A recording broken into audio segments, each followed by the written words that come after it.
waveform. The audio is correct. We're half and half.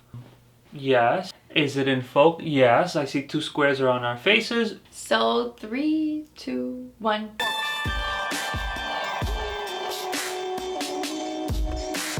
Hey guys, and welcome back to my channel. I'm here accompanied by my fiance right here, Diosan. That's me. And I want to tell you guys, because we are celebrating our 8-year anniversary. We just celebrated it on February 6th. And I was thinking, he's more dragged him into this video, but I was thinking it would be a great idea for Valentine's Day that's coming up on Sunday to talk about how we met and a little bit about online dating. So we met through the interwebs because I was actively searching on OkCupid to see if I could use Cupid's help, and certainly he did help. So yeah, we met online, obviously. I went on OkCupid. This was 8 years ago. I think what's that new one that people... Tinder. Tinder's not new. But that wasn't around when we started dating. That was in beta. It was not around.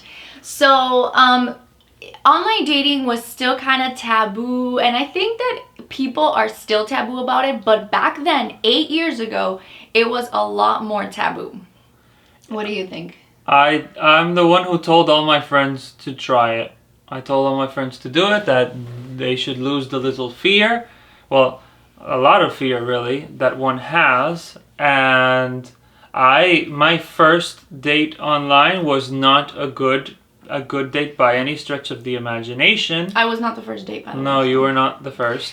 There was a meandering road, and it was not a good date at all, but I was, a real gentleman, very nice, very whatever. And even with that sour taste, I told my friends, nope, you have to do it. This is just the way in which this world works now. Yeah, and I just got on it because I was going through a really bad breakup, and I was out of college, so I was back home, back from school. I studied in Boston. I did an internship in New York, so I didn't really have those connections that I built during that time. So I was back in my hometown, and I was like, how else am I gonna meet somebody? What, I go to the library and like pretend I'm reading? No. I mean, I could, but I mean, it's just we're living in certain times, and especially now, even worse.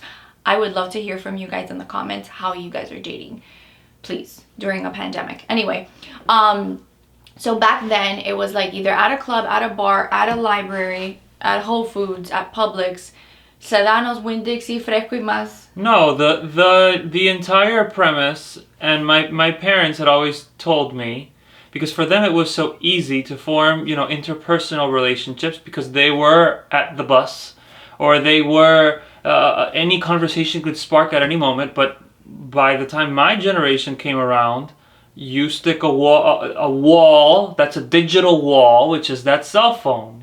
Once you're there, it is implied that you do not want to be bothered, whether you're having lunch or something. If you're on your phone, you don't want to mess with that person. Yeah. It's like there's like boundaries, and also I mean we're also at an age where technology has made it so easy for us to speak to people outside of the real world, outside of the physical world. So it's gotten that much easier, but that much harder to speak in the real world, in the physical world. So I thought it was cool, but at the same time I didn't tell my parents right away because I thought it was a little bit like, it felt desperate to me. It felt like, oh my God, she's so desperate. She wants to find a guy right now. And that's not how I saw it. I saw it kind of as a way of forgetting my ex, getting online, meeting somebody, talking, having fun, flirting, and seeing where it took me. I wasn't in the mentality of like, oh my God, I'm gonna find my husband here. On the other hand, probably you were trying to find something serious. No, at the beginning when they ask you all these questions, I'm thankful for the questions. And in Plenty of Fish, there were so many fake profiles and a bunch of people who wouldn't answer the questions. That's what gravitated me towards OkCupid, that you would have this little proprietary formula and it was supposed to work with people, and her answers were pretty good. I got kicked off Match.com, by the way. What? I didn't know about that. Yes, you did.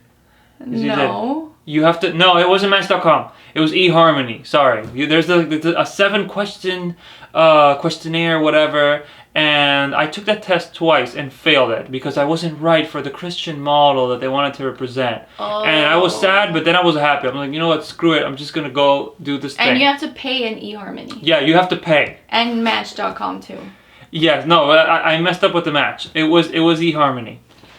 Okay, well... Yeah, I mean, I never went through eHarmony. I looked up on Google, like, best dating sites for young people, and that one came up. OkCupid came up. And they weren't, there were eHarmony, Match, and those serious ones. Once you Googled that, hot, sexy singles in your area, that's going to be your ad forever. Oh, God. And it's scary because you're as a woman, you're meeting a guy. I mean, as a guy, it's scary too because they could set you up and steal your money. And my kidney. Yeah, at a hotel. Anyway, but like as a woman, it's twice as scary because you have to meet up with a dude that's probably bigger than you, that, you know, and I don't have a gun, so I'm just meeting up somebody at some random restaurant. And I always made sure it was a very public restaurant, very lit place. And a lot of people around, and don't follow me to the parking lot because no. Guys get set up too. You heard about Cardi B? I kept my wallet right in my pants and I didn't get drugged. So that's great for me. But yeah, I mean, I honestly have some friends that are against online dating. I have some friends that are accepting of it, and I also have friends that are kind of in limbo. And what I always tell them is like, it's a means to an end. It's not about the online dating. It's not about that. It's about the person. Ultimately, if you're happy and you end up happy with somebody, it doesn't matter how you met. Like, does it really? Like, what? You want to tell a cute love story? So what? A cute love story is actually having the love story. Like, not like, oh my God, we met online and that's happened. Like, okay, great. How did it end? Because there's some people who meet in person and it's like there's doves flying around, there's horses galloping. Not a J-Lo movie. And they end up divorced. Like, it could happen too. So, you know, I just say, get out of your fairy tale, try something new. And if it doesn't work out, it doesn't work out. But that's life. The way that I internalized it was, if there's a wall, that the little digital wall, the only way to break through the wall is to actually go in through the wall, which is the phone, which is like, you can't interrupt someone because they're on their phone. But if you go in through the phone, then you it's a nice lubricated way into their life. And I feel that, I mean, circling back to one of the points that you said, that people have so many of these friends that you feel like you're surrounded by people, but really you're just lonely. Because if you look around, like, you're just lonely. Today I went to a supermarket and I wanted to ask someone that was there, not a worker, just another person was there. They looked like they knew what they were doing. And I wanted to ask them for a thing. And then I caught myself and I'm like, no, you have to Google everything now. How weird, like, to actually go up to someone, like, that's a real strange, but I did do it. But that thought is there now, because now, God, you just feel like there's another struggle, because you could just Google everything. You could just go in that way. So I guess that's another point towards the people that want to meet the organic way. But at the same time, you Google anything, and whatever you Googled will give you the results in the way that you asked. Because there's always an answer for however you ask the question. Like, or whoever are you gonna die eating garlic, or is garlic gonna save your life? You know what I mean? Like, it's the way you ask the question that you're gonna get the answers. But anyway, that's off topic. But so yeah, I mean, online dating is tricky as real life dating. That's what I would say. It's just another way of dating. And I think now during the pandemic, I would love to know how people are dating, because if you were against online dating before, now I think a lot more people are on board. Because how else are you going to date? I mean, you're in your house a lot of the times. You don't see people with their mask because most of their face is covered. That's not true.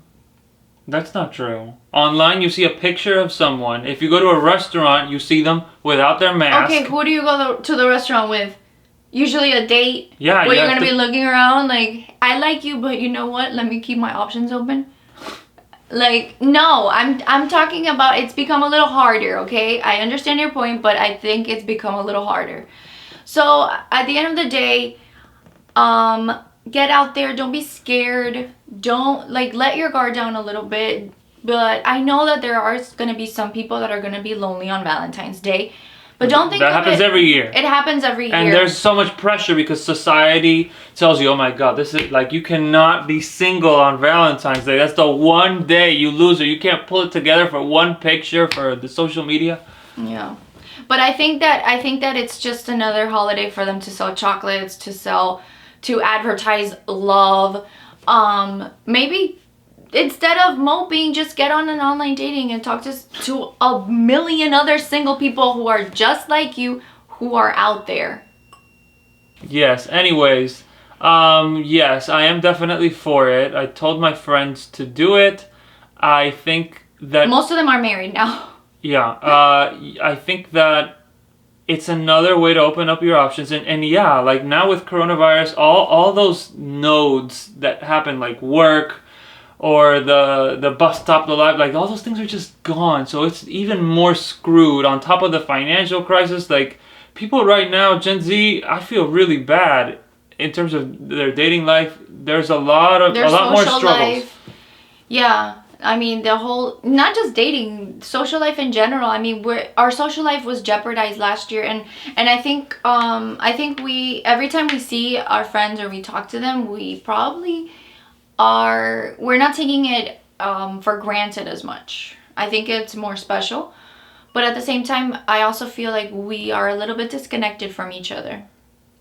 So indeed. Anyways, go out there and try it. Don't be reckless, and have a buddy know where you are. But yeah, if you have a negative view of it, how would you, if you have a negative There's view an alarm.